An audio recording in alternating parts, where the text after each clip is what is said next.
Oyentes de Radio María, un día más, con la gracia del Señor, proseguimos el comentario del Catecismo de nuestra Madre la Iglesia.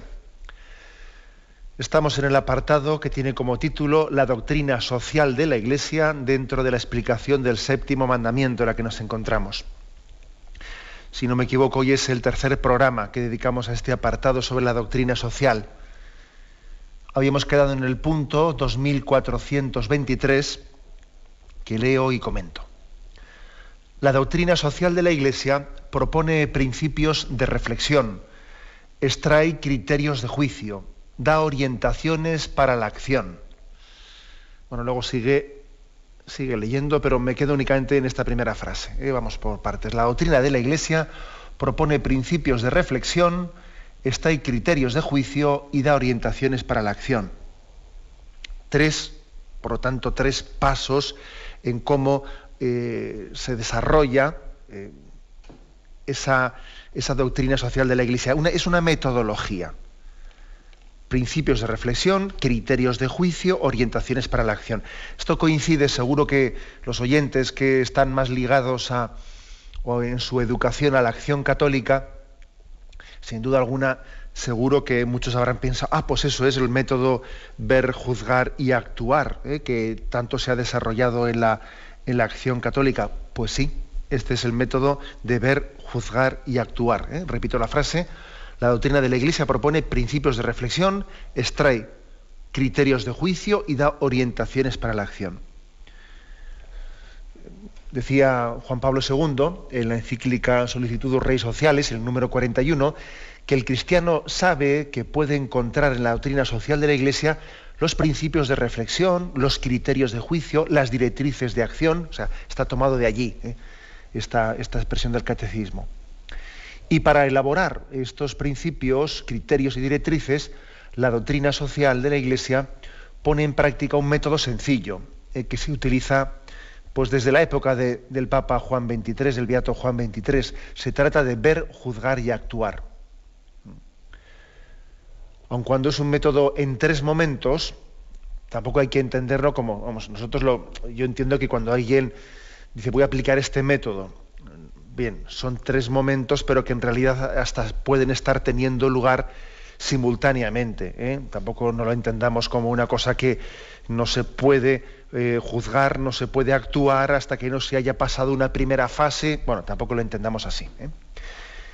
En primer lugar, ver qué es lo que supone este ver, ¿no? Esto que dice aquí en principios de reflexión.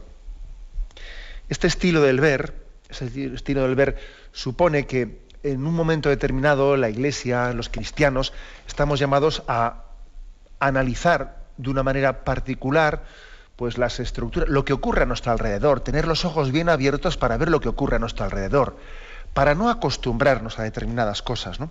Si no tenemos los ojos bien abiertos, nos podemos acostumbrar a todo. Y cuando vemos una injusticia, cuando una injusticia a nuestro alrededor está muy reiterada, acabamos por no verla, pasa desapercibida. Solamente quien tiene una mirada atenta, pues una búsqueda limpia de la verdad y del bien, es capaz de ver cosas que pasan desapercibidas a otros ojos. Como digo, porque yo me fijo un poco en ese pasaje evangélico de la Virgen María en las bodas de Caná. La Virgen María vio con unos ojos que se percataban de que allí faltaba vino y otros muchos no lo veían, porque ella tenía una sensibilidad para percatarse. Para empezar, porque ella no estaría no estaría distraída con su copa de vino, o con su comer, o con su no sé qué, como otros estaban allí, ¿no?, en su banquete, a su cosa. Ella tenía la capacidad de no estar absorbida, ¿no?, por lo que tenía entre manos, y tenía una mirada atenta a ver situaciones que los demás las tenían también ante ellos, pero no se percataban de ellas. Luego el análisis de la realidad, ver con una mirada capaz de percatarse de muchas cosas, tiene que ser propio del estilo cristiano.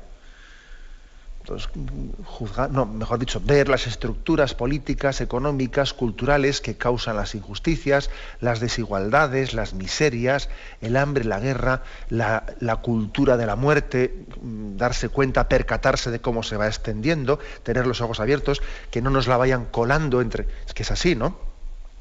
Me habéis escuchado a mí en alguna ocasión que ocurre a nuestro alrededor, que es como si nos cambiasen el agua de la pecera y los peces no se diesen cuenta de que les han cambiado el agua de la pecera. Algo así está ocurriendo en nuestra cultura. Nos cambian los principios, pero nosotros no nos percatamos. ¿Por qué? Porque tiene lugar de una manera sibilina, poco a poco. Es muy importante tener una capacidad de observar la realidad dándose cuenta, percatándose de las cosas, ¿no? Primero, no tenerle miedo a la realidad. Esto también es importante. Un análisis de la realidad en la que no le tengamos miedo a descubrir la verdad. No le tengamos miedo. A veces uno pide un informe para que le digan lo que él quiere que le digan, ¿no? Y al final acaba siendo un informe amañado, ¿no? Por ahí a veces se suelen encargar informes a empresas, ¿no? De estas, y muchas administraciones suelen tener eso, ¿no? Consejeros, etcétera, y tal. Y entonces, ¿qué? Encargan un informe y parece que tienes tú que darle un informe al político de lo que él quiere escuchar. Mire usted, eso sirve muy poco. No hay que tenerle miedo a la realidad. Es decir, no hay que hacer como el avestruz, ¿no? Que mete la cabeza debajo del ala y en el fondo no quiere ver lo que hay.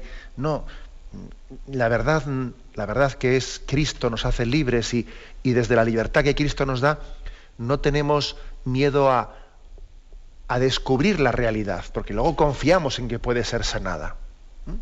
Bueno, pues esto es importante. Un ver confiado. Si uno no tiene confianza, es que prefiere no ver. Y entonces hace como el avestruz, ¿no? Que mete la cabeza debajo del ala. Como tenemos confianza en Dios, no tenemos miedo a ver la realidad y a descubrirla, aunque sea dura. Aunque sea dura. Preferimos ver la realidad que no que nos engañen con la mentira, o no autoengañarnos.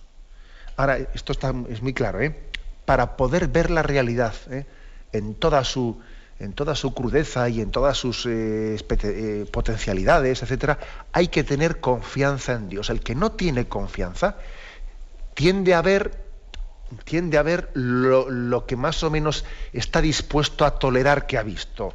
Ya es que no lo ve. Ya es que más no ve. Eso es una realidad que nos ocurre a nivel familiar, con los hijos, con el prójimo, en el trabajo. O sea, cuando no tenemos plena confianza en Dios, sea lo que sea, que Dios me ayudará, solamente vemos aquello que estamos que somos capaces de tolerar. Bueno, por lo tanto, pues un ver confiado, ver la realidad en su profundidad, ¿no? Luego otra cosa, que 4 ojos ven más que 2. Yo, cuando la Iglesia hace un análisis de la realidad, pues hombre, es consciente de que también tenemos que dejarnos ayudar y aconsejar por otras personas que vean más que nosotros, que nos ayuden a ver, a matizar, ¿no? Esto es una primera parte de este método de la doctrina social de la Iglesia. Primero es el ver, ¿no? El análisis de la realidad, un principio de reflexión que dice aquí, el ver la realidad. Con esos ojos, yo decía con los ojos de María, con los ojos de la Virgen María, que es capaz de percatarse del sufrimiento de los hombres. Es curioso que la sensibilidad nuestra es distinto. Es que qué fácil es que una persona que sea poco sensible no se da cuenta que alguien está sufriendo al lado suyo. Y sin embargo otra persona con una mayor sensibilidad se da cuenta. ¿No te has dado cuenta qué cara de sufrimiento tenía? Ah, pues no lo he percibido. Tenemos que pedir la mirada de María, de la Virgen María, para poder tener un análisis de la realidad desde una sensibilidad, ¿no? No digo desde una hipersensibilidad, sino desde una sensibilidad honda, conocedora del corazón del hombre. Esta es la primera faceta que la doctrina social de la Iglesia tiene que llevar a cabo. La segunda es el juzgar. Dice, extraer criterios de juicio, el juzgar. Es la iluminación de esa realidad que hemos visto con la luz del Evangelio. Se busca confrontar la realidad analizada con el ejemplo y las enseñanzas de Jesús, se recurre a la palabra de Dios para entender cuál es la voluntad del Señor en esa situación que hemos visto. Pues hemos visto, por ejemplo, que a nivel laboral, que a nivel familiar, a nivel de la extensión de la cultura de la muerte, está teniendo lugar este fenómeno y el otro. Entonces, bueno, primero hemos visto con ojos sensibles, pero ahora dejamos que sea la palabra de Dios la que ilumine para entender y para juzgar según el corazón de Cristo. Queremos juzgar el mundo según el corazón de Cristo. En este segundo momento de este método, es el segundo método del juzgar, pues lógicamente es muy importante la lectura orante de la palabra, que claro que permite juzgar los signos de los tiempos que hemos visto, y además también este momento nos pone a la escucha de la voluntad de Dios, no solo por la palabra de la Biblia, ¿no? También por el pensamiento de los padres de la Iglesia, de los papas, por la reflexión teológica sobre los temas sociales que hemos observado. Es poner como los focos, poner los focos de la luz de la revelación y de la reflexión de la Iglesia para juzgar desde el corazón de Cristo lo que hemos visto. No nos basta con ver, además de ver, queremos entender desde esa óptica de Dios. El Señor quiere que tengamos sus mismos sentimientos, que tengamos la capacidad de sufrir por lo que a Él le hace sufrir y alegrarnos por lo que a Él le hace pues gozar. Y esto es muy importante, ¿no? Tener esa sintonía de juicio con el Señor. Que nos parezca bien lo que a Él le parece bien, que nos parezca mal lo que a Él le parece mal. Eso es muy importante. ¿Y eso cómo se consigue? Bueno, eso se consigue, lógicamente, adentrándose en la palabra de Dios y en el magisterio de la Iglesia, ¿no? Acordaros de esa reprensión que Jesús le hace a Pedro, cuando Pedro intenta apartarle a Jesús del camino de la cruz, porque entiende que la cruz es mala, y le dice: tú piensas como los hombres, no piensas como Dios. Pensar como Dios, ¿no? Es decir, tener la capacidad de juzgar la realidad desde el corazón de Cristo. Eso es esta segunda parte, ¿no?, de este método. Juzgar la realidad desde la luz del Evangelio, desde el corazón de Cristo. Y en tercer lugar, yo con respecto a este segundo, esto de juzgar, me parece importante educar, que seamos educados en un sentido crítico. Hoy en día es importantísimo esto, en la educación que demos a nuestros hijos, etcétera, o que estamos también expandiendo en el sistema de enseñanza. Una educación cristiana tiene que educar en un sentido crítico, en un sentido crítico. No se trata de ser un Contreras, no se trata de juzgar negativamente todo lo que ocurre, ¿no? Pero es muy importante el que uno, ante una realidad determinada, diga: a ver, aspectos positivos, aspectos negativos. Por ejemplo, pues estamos cerca de la Jornada Mundial de las Comunicaciones y el Papa escribe una carta, ¿no? Y enseguida ahí se ve, a ver, aspectos positivos y aspectos negativos de las nuevas tecnologías. ¿Qué aspectos positivos conllevan? Pero también tienen sus peligros. Esa capacidad de discernir, ¿no?, y tener un juicio crítico es muy importante. Y hay que también, pues a un alumno en el colegio, hay que ayudarle a que tenga este juicio crítico. ¿Qué aspectos positivos ves en esto? A ver, haz una reflexión, ¿no? Y los cristianos, lógicamente, nos remitimos al aspecto crítico desde la fe, desde los ojos de Dios. En tercer lugar, en esta metodología, hemos dicho que es ver, juzgar y actuar. En tercer lugar, actuar es traducir la enseñanza en acciones concretas, traducir ese juicio que hemos hecho en acciones concretas. Implica construir de forma personal y social alternativas reales, ¿no? Alternativas, no limitarnos a la crítica, a la denuncia, no, sino después construir alternativas, ser prácticos. Alternativas además no meramente pues idealistas, no, que se puedan poner en práctica para cambiar la sociedad desde una perspectiva evangélica, buscando siempre el mayor bien posible. Sabemos que a veces lo bueno es enemigo de lo mejor, pero siendo resolutivos, ¿no? Siendo resolutivos. Porque también podría ocurrir que a veces el idealismo, pues las posturas muy idealistas, pues se reducen a una denuncia, ¿no?, a una denuncia de la injusticia, pero es una denuncia que parece que es casi la excusa para que luego yo no haga nada. Es una excusa para luego parapetarse pues en la crítica por la crítica, que nos deja paralizados, ¿no? No, a nosotros, los cristianos, nos corresponde asumir una crítica, pero que tenga capacidad creativa, con creatividad y con prudencia, ¿no? Para traducirla en compromisos concretos. Hay que ser prácticos y hay que ser resolutivos. Y bueno, pues este método tan sencillo del ver, juzgar y actuar es el que propone aquí la doctrina social de la Iglesia. Decía al principio que seguro que los oyentes que están más ligados a la acción católica, pues les sonará mucho este método, porque en las reuniones de la acción católica se suele seguir con estas pautas y hacen mucho bien, ¿no?, cuando son entendidas desde esta perspectiva. El método es sencillo, pero bueno, su aplicación no es que sea simplista, porque está invitando a un gradual y profundo proceso de conversión, que de alguna manera nos tiene que acercar a ver la realidad con los ojos de Dios.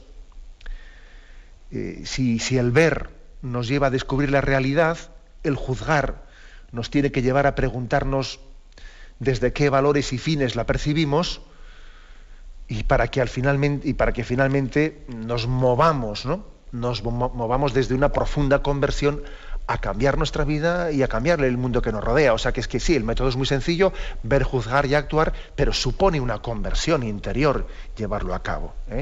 Es no quedarse en las palabras, sino que nos lleve a la vida, a transformar mi vida y lo que está a mi alrededor y lo que está en mi mano, el poder transformarlo. Bien, tenemos un momento de reflexión y continuaremos enseguida. Catecismo de la Iglesia Católica, con Monseñor José Ignacio Munilla. Continuamos en la explicación del punto 2423. Si en la primera intervención nos hemos centrado en la metodología de la doctrina social de la Iglesia, en ese ver, juzgar y actuar, ahora pasamos al segundo párrafo, en el que ya se nos propone una cuestión concreta. Ya se está hablando se lanza una afirmación y un punto de partida ya muy concreto y determinado, que dice: todo sistema según el cual las relaciones sociales deben estar determinadas enteramente por los factores económicos resulta contrario a la naturaleza de la persona humana y de sus actos. Afirmación ya pues de punto de partida de la doctrina social de la Iglesia. Es decir, no podemos entender la realidad del hombre, la realidad social, si pretendemos únicamente entenderla por lo económico. O sea, la realidad tiene muchas más facetas que la economía. La realidad es mucho más profunda. Y ojo que este es uno de los grandes problemas, el hecho de que antes existiese esa especie de pugna entre las dos ideologías, ¿no?, el capitalismo y el comunismo, en aquel momento determinado, hasta la caída de las ideologías, ¿no?, pues allá con la caída del muro de Berlín, parece que entonces, cuando pugnaban dos teorías, existía pues una conciencia en aquel momento de que también dependiendo de qué ideología partieses, estabas construyendo un tipo de realidad social, ¿no?, distinta. Pero una vez que cayó el muro de Berlín y cayeron las ideologías, da la impresión de que el mundo se ha convertido en un gran supermercado. Como si ahora ya no hubiese ideologías, ¿no? Si ahora lo que importa, lo que configura la vida social, no son dos visiones políticas que luchen entre ellas, sino que en realidad es un gran supermercado. Y además es que vemos que aunque existan pugnas políticas, parece que en el fondo están básicamente de acuerdo, piensan lo mismo, luchan por el poder, pero no tienen una concepción distinta unos y otros, sino que en el fondo están todos de acuerdo en que este mundo es como un gran supermercado, que hay que intentar que se venda mucho y que se gane mucho dinero, y el punto de consenso, lo que nos hace entender la vida y la historia, es la economía. Esto parece que está representado así. Es más, yo creo que uno de los grandes errores, ¿no?, pues que en esta división que existe entre izquierdas y derechas, ¿no?, bueno, pues uno de los grandes errores que muchas veces suele tener lo que llamamos las derechas, es que parece que las derechas pues se dedican al tema de la economía, se dedican a ese tema, procuran coger ese tipo de ministerios, el Ministerio de Industria, Ministerio de Economía, Ministerio de tal, ¿no? Y los otros temas, los temas ya un poco, digamos, que hacen referencia a lo que se llama el sistema de enseñanza, las humanidades, la enseñanza, lo otro, ya son cuestiones que se dediquen otros a ellas, ¿no? Ya como si fuesen cuestiones secundarias, ¿no? Y quedan ya más esas en manos de lo que se llama la izquierda.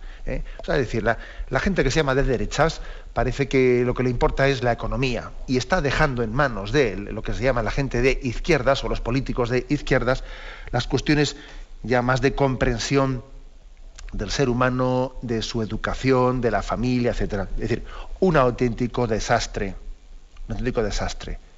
¿Por qué? Porque detrás de esto da la impresión de que se esconde una forma de ver la vida en la que lo importante es la economía. Lo importante es la economía. Lo demás no mueve el mundo. Lo que mueve al mundo es la economía.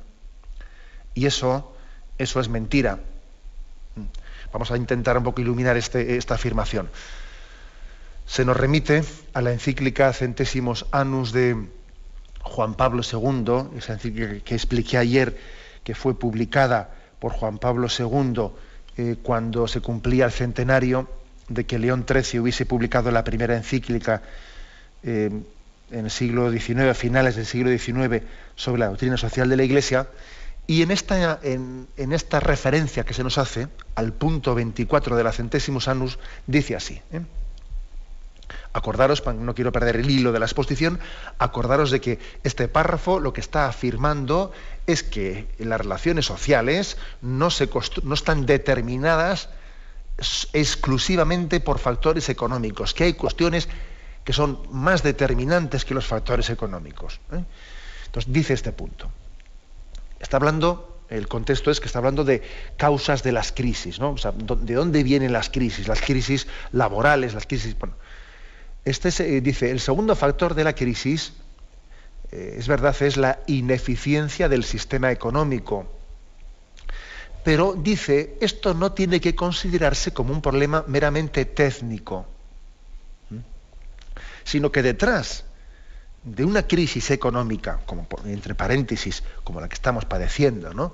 Detrás de una crisis económica se esconde también una crisis de la concepción del hombre, una violación de los derechos humanos. A este aspecto hay que asociar también la dimensión cultural a la dimensión económica. No es posible comprender al hombre considerándolo unilateralmente a partir del sector de la economía, dice Juan Pablo II. Ni es posible definirlo solamente por su pertenencia a una clase social. Al hombre se le comprende de manera más exhaustiva, continúa el Papa, si es visto en la esfera de la cultura, a través de la lengua, la historia y las actitudes que asume ante los acontecimientos fundamentales de la existencia, como son nacer, amar, trabajar, morir. O sea, dice Juan Pablo II, es que a un hombre, para comprender también de dónde viene su crisis, hay que entenderle bajo esta perspectiva, es decir, un hombre, ¿qué comprensión tiene de la vida? ¿Cómo afronta él, pues dice el Papa, la existencia, el nacer, el amar, el trabajar, el morir? Dice más todavía el Papa, el punto central de toda cultura lo ocupa la actitud del hombre ante el misterio más grande, el misterio de Dios. Por eso, construir una cultura ignorando sus raíces religiosas es absurdo, es una cultura ficticia. Construir una cultura únicamente, ¿no? Pues llegando o hacer una constitución europea, únicamente pues por unos compromisos económicos, ¿no? Es como hacer una nación sin alma. Bueno, pero nosotros, ¿cómo vemos la vida? ¿Cómo entendemos el amor? ¿Cómo entendemos el trabajo? ¿Cómo entendemos la familia? No, de eso no hablamos, eso son ideologías, mire usted, eso son ideologías. Nosotros construimos Europa únicamente en base a unos principios económicos. Bueno, eso es un cuerpo sin alma. Es un cuerpo sin alma. Este es un poco, por lo tanto, el aspecto que aquí queremos remarcar en este punto. Voy a concluir leyendo esta cita de la Centésimos Annus, ¿no? Las culturas de las diversas naciones son, en el fondo, otras tantas maneras diversas de plantear la pregunta acerca del sentido de la existencia. Cuando esta pregunta es eliminada, se corrompe la cultura y la vida moral de las naciones. Por eso está hablando el Papa del trabajo, ¿no?, y de la economía, y dice, por eso la lucha por la defensa del trabajo se ha unido a la lucha por la cultura y por los derechos nacionales. O sea, entonces nosotros no entendemos que se pueda estar luchando por la economía o por la crisis laboral, ¿no?, sin luchar al mismo tiempo por la cultura, porque todo está englobado, no es un capítulo aparte de la existencia, ¿no? Y bueno, ya han sido distintos los pastores y el mismo Papa actual también, Benedicto XVI, quien, hablando de la crisis económica, han hecho una afirmación valiente de que la crisis económica, antes que nada, es una crisis moral. Es una crisis moral. Sería absurdo pensar que los temas económicos están como desligados con bisturí del resto de la existencia, ¿no? Bien, esta es, por tanto, la afirmación de este punto 2423. Tenemos un momento de reflexión y continuamos enseguida.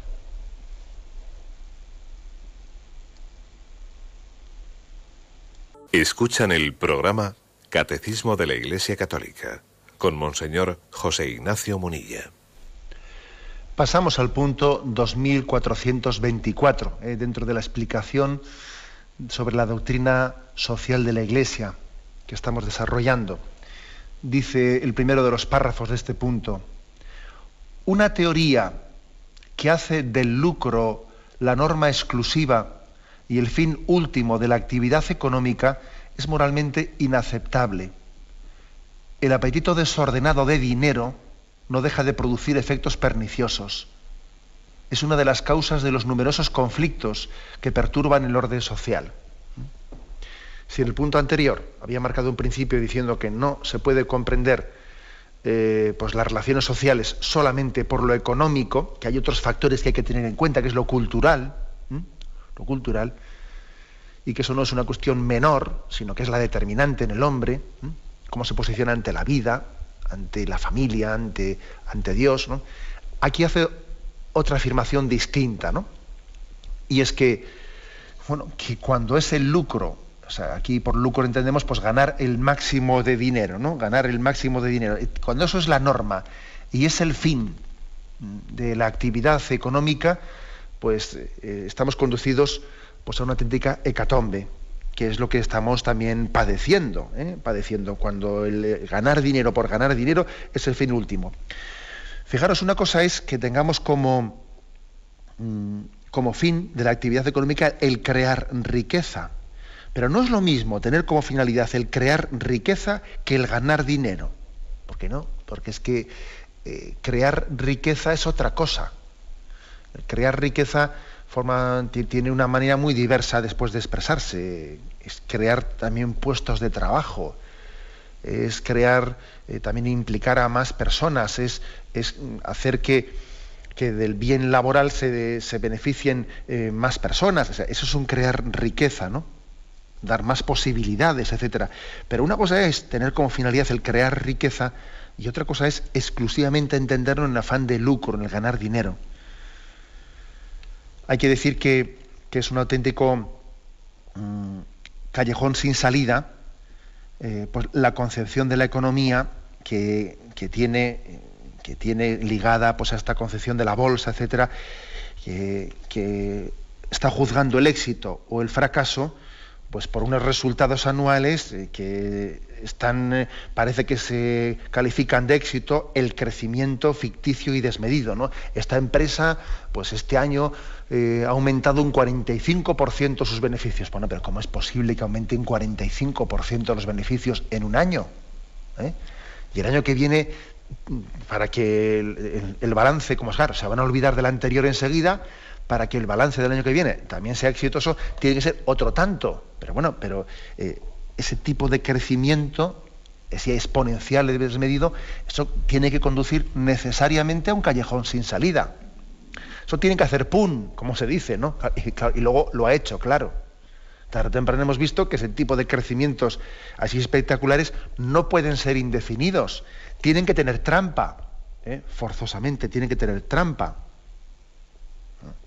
Entonces, esta es la realidad, ¿no? El ganar dinero, el afán del lucro, no puede no puede ser la finalidad de la economía.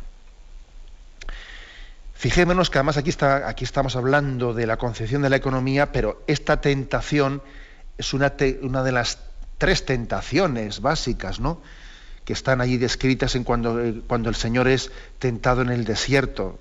Acordaros de ese pasaje, capítulo 4, creo que es de San Mateo, como el Señor es llevado al desierto, y entre las 3 tentaciones básicas que se dirigen a Jesús, pues una es esta, ¿no? Se le llevó a lo alto de una montaña desde la cual se le mostró todos los reinos y les dijo, todo esto te daré para ti. Es la tentación del poseer. También está la tentación del prestigio. Tírate de lo alto del templo abajo y que tus ángeles te cojan y te bajen y todo Jerusalén te recibirá como el Mesías. Es la tentación del prestigio, ¿no?, de entrar en Jerusalén colmado de gloria, de manera que todo el mundo ante él se postre. La tentación del prestigio, ¿no? Y la tentación del placer es esa que le dice, haz que estas piedras se conviertan en pan. Cuando Jesús está, lógicamente, pues también cansado por su ayuno, en ese momento le apetece romper el ayuno y es la tentación del placer. Esas 3 tentaciones, la del poseer, la del dinero, la del prestigio, la del poder, ¿no?, y la del placer, esas 3 tentaciones, de alguna manera conforman la tentación de todos los tiempos y de toda la humanidad. Ahora, muchas veces yo he solido decir, ¿cuál de las 3 tentaciones es más fuerte, ¿no? El dinero, la del poseer, ¿no?, o la del prestigio, o la del placer. ¿Cuál de las 3 tentaciones es más fuerte, ¿no?, en nuestra vida o en la sociedad? Ahora no hablemos ya a nivel únicamente de examen de conciencia, sino por lo que vemos a nuestro alrededor. Sería difícil responder a esa pregunta, sería difícil. Y además también lo cierto es que las 3 no se dan en estado químicamente puro, sino que se suelen mezclar una con otra. Pues cuando uno cae en la tentación del poseer, del dinero, de ahí después fácilmente revierte ese dinero en una búsqueda del placer inmediato, etcétera, etcétera. O sea, no se dan en estado químicamente puro, se mezclan entre ellas. Quizás no me voy a, como se dice popularmente, no me voy a mojar respondiendo cuál de las 3 puede tener más peso, ¿no?, más peso en esta cultura actual, ¿no? Pero es indiscutible que la tentación del poseer, del dinero, por el dinero, de la acumulación del dinero, tiene una fuerza muy grande entre nosotros, una fuerza muy grande. Y la prueba es que hay que ver cómo perdemos la dignidad por el dinero. Hay que ver cómo cuando nos tocan el tema del dinero, ahí ya perdemos la dignidad. Muchas veces hasta ahí han llegado mis principios morales. Cuando ya me han tocado al bolsillo, ahí tengo mi tope. Mira, es que si yo ya con esto ya pierdo dinero, ya eso, no sé qué, no sé cuántos, ¿no? El otro día me decía una persona, decía, no, es que eso ya no lo puede querer Dios, porque si hacemos esa opción yo pierdo dinero. Decía, bueno, y me decía esa expresión, eso no lo puede querer Dios. Y yo decía, madre mía, ¿qué expresión es esa? O sea, que Dios no puede ni siquiera hipotéticamente querer que tomemos un camino en el que suponga que tú pierdas algo de dinero. Madre mía, eso es mucho suponer, ¿no? O sea, no sé. ¿Qué esclavitud es esa, no? Parece que eso es lo intocable. Lo intocable es eso, el dinero, ¿no? Bueno, pues esta es una de las grandes tentaciones, la comprensión, ¿no?, la comprensión de las relaciones sociales y de la economía por el afán de lucro y que ese sea el motor, ¿no? Y dice algo más, ¿no? Dice que suele ser una de las causas principales de los conflictos que perturban el orden social. Es verdad. No exclusivamente, pero detrás de una gran parte de los conflictos está el tema del dinero. Por ejemplo, de los conflictos familiares. Qué pena, ¿no?, que detrás de una gran parte de los conflictos familiares esté el dinero.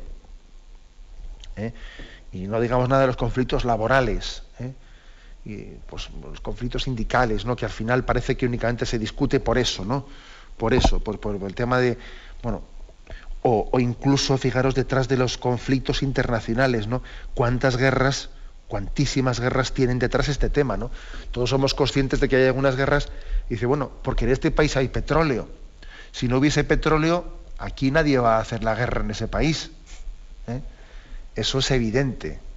Es evidente que cuando una guerra se internacionaliza, y la guerra del Golfo y lo otro, pero bueno, pues hubiese habido ahí una intervención internacional, si no es porque hay petróleo, no se mueve nadie. Al final es el factor, es el dinero el que está incluso provocando conflictos internacionales. O sea que esta afirmación es impresionante, ¿no? Que es causa de numerosos conflictos que perturban el orden social, el apetito desordenado del dinero, que nos ciega, que nos ciega. Paso al segundo párrafo de este punto 2424. Dice, un sistema que sacrifica los derechos fundamentales de la persona y de los grupos en aras de la organización colectiva de la producción es contrario a la dignidad del hombre. Y segunda frase, toda práctica que reduce a las personas a no ser más que medios con vistas al lucro esclaviza al hombre, conduce a la idolatría del dinero y contribuye a difundir el ateísmo. No podéis servir a Dios y al dinero. Aquí hay dos afirmaciones, una que está hecha más en ese contexto de la concepción marxista o socialista de la sociedad, ¿no? El sacrificar los derechos fundamentales a la organización colectiva de la producción. Esta es la visión marxista de la economía, ¿no? En la que todo tiene que ser sacrificado a la organización colectiva de la producción. Bueno, pues la verdad es que nosotros entendemos que no es así, que los derechos fundamentales de la persona no pueden ser sacrificados pues en virtud de que pues lo exija el plan del partido, ni lo exija el plan de nadie. Los derechos de la persona son previos y están por encima de los planes de organización colectiva. Esta afirmación de este punto del catecismo es bastante evidente, aunque no lo diga explícitamente, que está hecha pensando un poco en esa concepción marxista de la historia. Es impresionante observar cómo desde esa concepción marxista de la historia se han producido millones de sacrificios humanos, millones, ¿no? Es difícil cuantificarlo. Algunos hablan de hasta 40 y 50 millones de víctimas que ha podido haber pues, en los países comunistas, de sacrificios, de purgas, etcétera, para supeditarlo todo pues al partido, a la organización colectiva de la producción de la economía, etcétera. Pero también hace otra segunda afirmación, con respecto también más bien ya al sistema capitalista. Toda práctica que reduce a las personas a no ser más que medios con vistas al lucro esclaviza al hombre. Conduce a la idolatría del dinero. Y esta también es la visión capitalista de la historia, en la cual pues parece que todo se reduce a buscar más dinero, todo, y la ordenación de mi vida. Y parece que incluso casi hasta olvidamos la cuestión de qué vocación tengo yo, o sea, sino la cuestión es qué trabajo me da más dinero. Eso, nos olvidamos del aspecto vocacional del trabajo, ¿no? Qué trabajo va más con mis talentos, qué trabajo responde más a lo que yo pueda aportar a la sociedad. Bueno, esos son planteamientos pues casi que son medio poéticos. Déjate de poesías, aquí la cuestión no es esa, la cuestión no está qué vocación tengo yo, no, la cuestión está yo cómo puedo ganar más dinero, y todo lo supedito a eso. Hasta sacrificamos lo vocacional por la idolatría del dinero. Eso es un problema moral muy serio. Me llama la atención que aquí se utiliza la palabra idolatría del dinero. Y dice que finalmente esto contribuye a difundir el ateísmo. Es curioso, pero ese sistema de economía comunista y el sistema de economía meramente capitalista, al final, se dan la mano en esto. Se dan la mano en que contribuyen a difundir el ateísmo, porque bien sea por un camino, bien sea por el otro, al final parece que todo se reduce a la economía, ¿no? Por el sistema capitalista, por el sistema marxista, pero al final todo se reduce a la economía, ¿no? Y es una idolatría del dinero. Todo aquello que sofoque en nosotros los valores espirituales es nefasto. Todo aquello que esté olvidando que lo más profundo del hombre es lo cultural, sus relaciones sociales, sus relaciones personales, sus relaciones familiares, todo aquello que reduzca al hombre a dinero, economía, lo demás no existe, todo eso es nefasto. Nos recuerda la palabra de Jesús que dice: no podéis servir a Dios y al dinero. El dinero es un medio, el dinero no es un fin. Y esto lo tenemos que proclamar, ¿no? Y pedirle al Señor tener libertad. Bien, es necesario, ya sabemos que es necesario, pero pedir al Señor que administremos la necesidad del dinero sin la esclavitud interior. Bien, esa es la perspectiva de estos puntos, que son, como veis, puntos de partida de la doctrina social de la Iglesia. Lo dejamos aquí, damos paso ahora a la intervención de los oyentes. Podéis llamar para formular vuestras preguntas al teléfono 917 107 700, 917 107 700. De protesta que tiene. O sea que cuando hay un dolor fuerte no hay que tomar analgésicos, hay que ir directamente al médico. Hay que pero no analgésicos fuertes para que se cometa el error de bloquear la defensa y no poder llegar al diagnóstico. Bien. ¿Le gustaría tener sus programas favoritos de Radio María para escuchar en cualquier momento? Llame y pídanos el programa que más le interesa en cualquiera de sus emisiones. Recogeremos su petición además de sus datos completos para hacer el envío. Solo necesita tener un lector de CD o DVD que reproduzca el formato de compresión digital MP3. Sí, buenos días, ¿con quién hablamos? Hola, buenos días, soy Rosalía. Adelante, Rosalía. Sí, le quería preguntar, padre, a ver si puede explicar la obligación que tenemos los católicos, que yo creo que sí que es, de votar y participar en la vida pública. Y por otro lado, estoy intentando buscar en Internet el pensamiento de la gente que va en listas de los diferentes partidos con respecto a la vida, y la verdad que me es muy difícil. Yo pienso que es como un tema un poco principal, ¿no? Porque he visto las orientaciones que hay para votar, y el tema de la vida creo que es uno de los que se pone por delante. Me da la impresión como que se está escondiendo, y sin embargo los católicos estamos manteniendo en el poder a partidos que están pues a favor del aborto. ¿Nos puede explicar un poquito? Pues la verdad es que le agradezco la pregunta, y sobre todo yo quería un poco destacar por parte del oyente, porque siempre nos damos testimonio mutuo, ¿no? Yo destacaría del oyente pues su grado de conciencia de que tiene que tomarse en serio ese voto, incluso haciendo esa investigación. Voy a investigar qué es lo que opina cada partido en su ideario, ¿no? Está claro que no existen aquí listas abiertas. Entonces, al no existir en España o en Europa el sistema de listas abiertas, si existe para el Senado pero no para el Congreso, ¿no? Pues entonces tenemos que investigar no lo que piensa personalmente fulanito y menganito, sino lo que piensa un partido político, porque en el fondo son listas cerradas las que se nos están dando, ¿no? Y creo que es determinante, es decir, sí, entre las muchas cosas, claro, cuando la Iglesia dice, a ver, en qué factores concretos nos tenemos que fijar en un partido para orientar nuestro voto, son muchos. También está el tema de la justicia social, están muchas cosas, ¿no? La visión ante el tercer mundo, pero desde luego en el momento que estamos viviendo hay un tema muy importante, que es qué posicionamiento tiene un partido ante la cultura de la muerte. Ante la cultura de la muerte, ¿no? Entonces aquí se puede tener distintas visiones, ¿no? Pues la que alguien esté a favor, esté promoviendo la cultura de la muerte.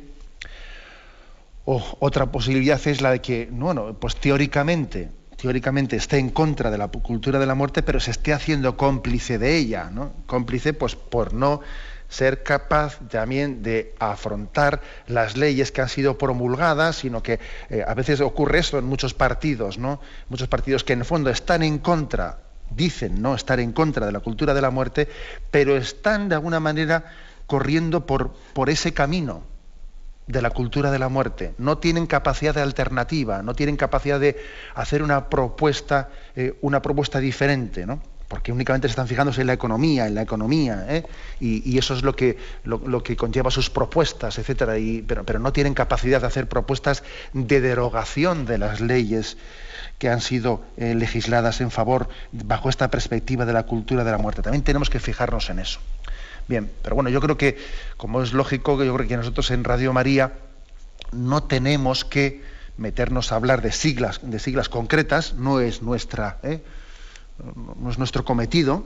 Tenemos que dar principios morales y luego pues tienen que ser los oyentes bajo su responsabilidad los que busquen, se informen, etcétera. Adelante, damos paso a un siguiente oyente. Buenos días. Hola, buenos días. Buenos días, sí, escuchamos. Mire, soy José María, le llamo de Pamplona. Sí. Le llamaba por lo siguiente, bueno, igual es una pregunta que no le han hecho muy a menudo. El arte, soy artista, soy pintor. Quería preguntarle, de algún modo, ¿qué papel tenemos o qué responsabilidades tenemos los que nos dedicamos a la creación? Y ¿de qué forma podemos perjudicar o podemos agradar o mejorar a la sociedad, ¿no? Supongo que también nosotros transmitimos emociones, transmitimos sensaciones, también intentamos agradar, por supuesto que sí, y pienso que es fundamental, ¿no? Forma parte de la cultura y a ver cómo me podría usted contestar. Sí, pues te agradezco tu pregunta, que es interesante, hecha por un artista, ¿no? Pues precisamente llamaba él, creo que ha dicho que le llamaba desde Pamplona. Tuvimos no hace mucho un encuentro en Roncesvalles entre los obispos españoles y los obispos franceses por cuyas diócesis pasan el Camino de Santiago. Y en una intervención que hizo el obispo de Le Puy, que es la diócesis francesa desde la que sale el Camino de Santiago, hizo una intervención que a mí me llamó la atención, y él decía hasta qué punto el arte, la belleza que un peregrino, por ejemplo, del Camino de Santiago puede contemplar al paso de los pueblos, etcétera, puede suscitar en él, puede abrir en él un deseo de apertura a la verdad. O sea, es decir, nos encontramos con una cultura en la que hemos un poco anestesiado, hemos secuestrado el deseo natural que tiene el hombre de verdad, el deseo natural que tiene el hombre de Dios. Entonces yo creo que una de las finalidades que tiene el arte es, a través de la belleza que nos debe de conmover, abrir al hombre al deseo de Dios. Entonces, constatábamos en esa reunión que tuvimos, es un ejemplo concreto, estoy respondiendo a la pregunta del oyente desde un ejemplo concreto, ¿no? Cómo el arte hoy en día forma parte de nuestra evangelización, porque está haciendo algo muy importante, que es suscitar, o sea, despertar sensibilidad, despertar deseo de bien, deseo de verdad. Porque es muy difícil predicarle a alguien que está anestesiado, predicarle a alguien que no tiene deseo de nada, porque todo le rebota.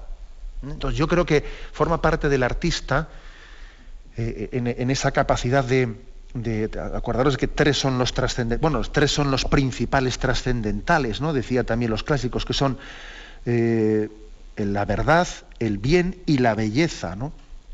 A través de la belleza hoy en día el hombre puede ganar en sensibilidad para abrirse a la verdad y al bien. Luego yo le animo al oyente, a este artista que nos ha llamado, a que trabaje, ¿no?, bajo esa perspectiva, a que invoque el Espíritu Santo cuando va a trabajar, a que le invoque para que también él sea instrumento de Dios para abrir la sensibilidad dormida de nuestra generación.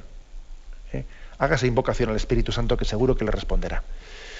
Adelante, damos paso a un siguiente oyente. Buenos días. Buenos días. Buenos días, sí, le escuchamos. Soy Juanita y llamo de Pamplona. También, adelante, Juanita. Quería darle un testimonio de una hermana mía que tuvo, ahora que está hablando tanto del aborto, pues tuvo un aborto y se nos presentó un cuadro pues muy grave, ¿no? Muy grave. Ya tenía 7 hijos delante y entonces como le digo, pues ya llegó la comadrona, cuando estaba no se puede, había en otro pueblo, y bueno, en cuanto vino el médico, dijo enseguida, pues el cura, porque estaba que se iba. Y nada, vino la comadrona, pues le asistió ella, le bautizó a la criatura. Quiero decirle que una criatura de 3 meses, 3 faltas, y entonces tenía unos 10 centímetros, le tuve yo en la mano porque el cura estaba allí y me dijo, Juanita, coge, esta criatura está bautizada, la bautizó la comadrona, y tú vete al cementerio y lo entierras. Quiero darse testimonio. Ahora que está diciendo que no tiene vida, pero tuve en mi mano 10 centímetros, era niño, no le faltaba ni un detalle. Y ese es el testimonio que quería darle. Pues muchas gracias. Y además también ese testimonio de vida, pues lo recibimos en un día en el que estamos hoy escuchando la noticia de que ayer la ministra, pues una ministra de Igualdad, hizo unas declaraciones tremendas, ¿no? Tremendas, en las que afirmaba que el feto es un ser vivo, pero no es un ser humano. No es un ser humano, y eso está pronunciado por una ministra. Entonces dice, bueno, entonces si no es un ser humano, ¿de qué especie es? ¿Es de una especie pues que es un cetáceo o es un reptil? O sea, si no es vida humana, ¿a qué especie pertenece? O sea, eso, una afirmación así hecha por un ministro, la verdad es que es tremenda, ¿no? Y forma parte de la cultura de la muerte, que es capaz de llegar a tener esta insensibilidad. Pero bueno, aunque sea brevemente, damos paso a un último oyente. Buenos días. Buenos días, ¿Buenos días? Sí, adelante. Buenos días, soy Javier. Simplemente una reflexión quizá más al hilo de ayer. Hay un libro que es de Cartas del Diablo a su sobrino, que habla de una tentación que creo que tiene que ver un poco también con la teología de la liberación, pero que es más quizá en nuestro mundo, en Occidente, referente a, que ahora, como tenemos todo el mundo un poco en contra, las leyes, políticos, sociedad, pensar que mediante modos políticos, pues podemos ganar esta batalla, no sé. Quizás es un poco lo que veo, ¿no? Sobre todo en movimientos católicos, a lo mejor gente, muy preocupada a lo mejor eso, por responder un poco del mismo modo, ¿no? Quizá, simplemente esta reflexión, ¿no? De acuerdo, sí, yo creo que por lo que yo entiendo de esta aportación que hace el oyente, que también los cristianos están llamados a tener una vocación a la política, a la política, pues, y tenemos que rescatar, porque hay que reconocer que la palabra política no podemos tener la tentación de que nos resulte antipática en este momento actual, y que parece como si el cristiano tuviese que huir de ella. No es así, tenemos una vocación a la vida pública, y lógicamente no forma parte de la vocación de la jerarquía católica, pero sí de los laicos, sí de los seglares, ¿no? La de la inserción del reino de Cristo en esta vida, ¿no? Y hacerlo presente. Luego la vocación política es necesaria, y tenemos que quitarle miedo, ¿no?, a esa palabra y a esa realidad, y escuchar la llamada del Espíritu, que nos empuja también a hacernos presentes, ¿no? También hay que decir que la extensión de la cultura de la muerte está también motivada porque muchos católicos nos hemos replegado indebidamente, ¿no? Pues a veces diciendo que la familia es muy importante, pues hemos dimitido de la presencia en la sociedad, y eso también hay que hacer una reflexión crítica. Tenemos el tiempo cumplido. Me despido con la bendición de Dios Todopoderoso, Padre, Hijo y Espíritu Santo. Alabado sea Jesucristo.